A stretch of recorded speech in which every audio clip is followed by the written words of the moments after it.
presented by SR Mathli.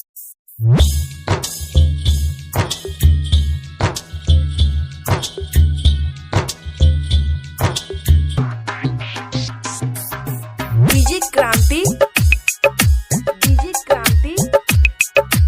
recording by SR Studio, Ludhiana. या चरा में दिल लेके जाही हमर जान गे है या चरा में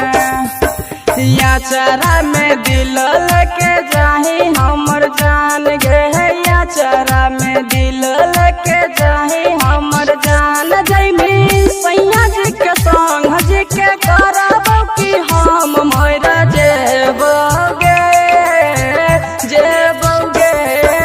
या चरा में दिल लेके जाही हमर जान गे है या चरा में।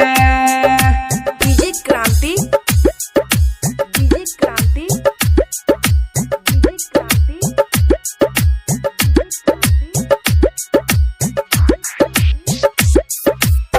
खुश रही है जाना पियावा के पाके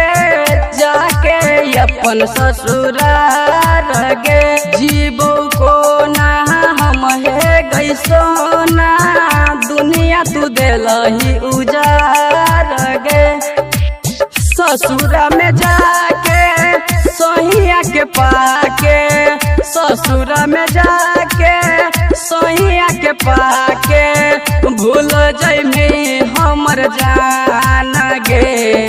या चरा में दिल लेके जाही हमर जान गे या चरा में दिल लेके जाही हमर जान जैमी सैया जी के संग जी के करबो कि हम मर जेबोगे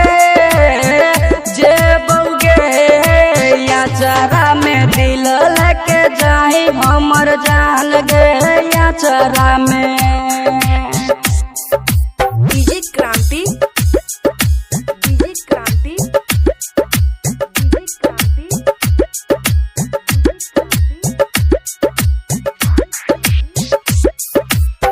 राइटर अजित राज किशोर कहै छो मानल नहीं हमर बात गे गायक राजधानी रोशन के छोड़ दिले जन साथ गे तोरे वियोग में रहै छियो सोग में